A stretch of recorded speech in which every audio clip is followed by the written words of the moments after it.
They say some men are born into privilege, and others are born into hunger. Jesse Livermore was the second kind. No inheritance, no mentor, no advantage, only an unshakable curiosity about how the world moved. At 14, while most boys his age were chasing childhood dreams, Jesse was chasing numbers, lines of chalk on a brokerage board, flickering with the pulse of greed and fear. He stood in the corner of a small Boston bucket shop, watching men bet their savings on whispers of fortune.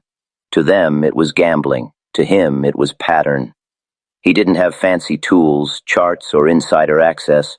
All he had was his mind, sharp, restless, and dangerously observant. Every flicker in the market, every hesitation in a trader's voice, became a clue. He saw what others couldn't, that markets were not driven by numbers, but by nerves, that prices didn't move because of news, they moved because of people. One day, with just $5 in his pocket, he placed a bet against the room, against men twice his age, with 10 times his experience. The crowd laughed. But when the stock fell, and Jesse's ticket paid out, silence filled the room. The boy had beaten the market, not by luck, but by understanding the emotions behind it. That day changed everything.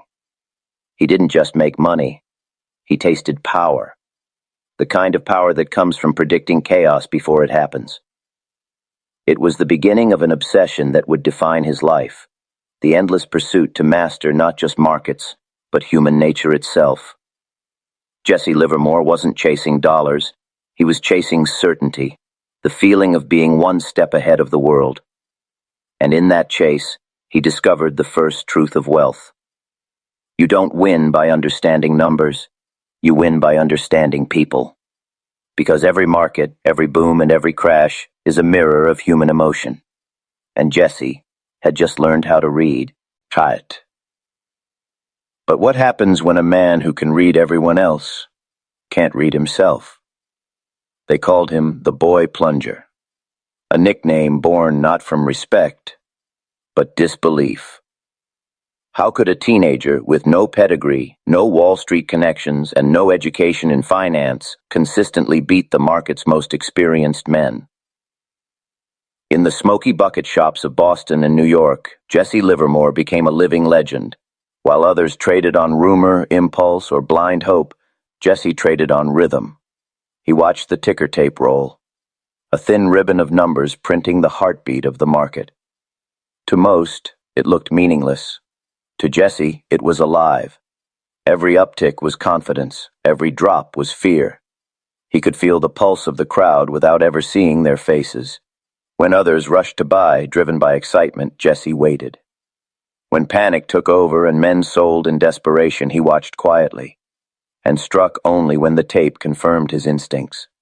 He didn't need advice. He didn't want approval. He trusted only the story told by the tape, and the silence of his own emotions. That was his true advantage, emotional detachment. He once said, "The game taught me the game, and it didn't spare me the rod while teaching." To Livermore, the market wasn't a place of luck. It was a test of control. He learned early that the difference between winning and losing wasn't knowledge, it was discipline. And discipline became his armor. When the crowd screamed buy, he stood still. When the crowd begged sell, he waited longer. He moved only when the market proved him right, not when emotion tempted him. With this mindset, he turned a few dollars into thousands, then thousands into millions. But while Jesse's calmness gave him power over the market, it also gave birth to a dangerous illusion, the belief that he could rise above human nature itself. Because once a man learns to silence his emotions, he begins to believe he can silence the world. And that's where the story turns, from brilliance to obsession. The year was 1907. Banks trembled, brokers panicked, and the air of Wall Street was thick with fear. Men shouted, phones rang endlessly, and fortunes vanished faster than the ink on the ticker tape could print them. But amid the chaos, one man was silent. Jesse Livermore. While others were praying for the storm to end, Jesse had already positioned himself against it. He wasn't reacting to the panic. He was anticipating it. He had seen the buildup, the overconfidence, the greed, the careless buying that always precedes disaster. He knew the signs because he'd studied them for years. The slow decay of discipline, the euphoria before the fall. So when the crash came, Jesse didn't panic. He went short, betting that the market would collapse. And as prices tumbled and empires burned, his fortune grew. He made millions, not because he was lucky, but because he remained still while the world moved blindly. Reporters called it genius. Wall Street called it betrayal. But Jesse called it just another trade. He didn't smile, he didn't celebrate, and he didn't gloat. He simply watched, calm, emotionless, calculating. That was his gift, and his curse. The ability to detach so completely that even the sight of ruin around him didn't shake his nerves. When men were losing everything, their money, their dignity, their sanity, Jesse was as steady as stone. He had mastered himself, and in doing so, mastered the market. But here's the truth no one saw then. The man who controls his emotions can control others, yet the man who controls everything may soon forget what it feels like to be human. In that silence of victory, Jesse began to believe he could predict not just market behavior, but human nature itself. And that belief, powerful, intoxicating, and dangerous, would set the stage for his greatest rise and his greatest fall. Because in the markets, calmness is strength, but overconfidence is the beginning of collapse. By the roaring 1920s, Jesse Livermore had become a myth. He wasn't just a trader anymore, he was the force the market feared. When he moved, prices trembled. When he spoke, men listened. And when he acted, fortunes changed overnight. They called him the Great Bear of Wall Street, the man who could crush entire markets with a single bet. In October 1929, as the nation celebrated its greatest financial boom, Jesse saw what others refused to see. Behind the glittering wealth and champagne dreams, he sensed the same greed that had fueled every crash before. So while the country was drunk on optimism, Jesse quietly positioned himself against it. When the crash came, it was biblical. Banks failed, companies collapsed, and Wall Street, once a temple of confidence, turned into a battlefield of despair. Men jumped from windows, families lost everything. But in the midst of the storm, one man stood untouched. Jesse Livermore had just made over $100 million, an unimaginable fortune, the equivalent of billions today. He had outsmarted everyone, presidents, bankers, and the titans of finance. He had beaten the system itself, from a farm boy with nothing to the man who predicted the fall of an empire. Yet behind those headlines, behind the champagne celebrations and the tailored suits, lived a man quietly unraveling. Because power without peace is poison, and wealth without balance is a cage. Jesse could read the emotions of the market better than any man alive, but he couldn't read the emptiness within his own reflection. He had mastered the external world, yet inside he was losing control. The silence that once gave him power now began to haunt him. His fortune made him feared. His brilliance made him admired. But his isolation, that unshakable distance from others, made him alone. He had conquered the market, and Jesse Livermore was about to learn that lesson in the most painful way imaginable. Every empire collapses, not from the outside, but from within. And Jesse Livermore's empire was no different. After conquering Wall Street, he didn't face competition from other traders. His greatest rival now stared back at him from the mirror, because the man who once mastered emotion had begun to feel again. The same instincts that made him rich now began to betray him. He broke his own rules, the very principles that had built his fortune. He chased trades out of boredom. He ignored signals out of pride. And he began to gamble, not invest. as if testing how far fate would let him go before it struck back. He'd always said, "It was never my thinking that made the big money, though. It was always my sitting." Yet now he couldn't sit still.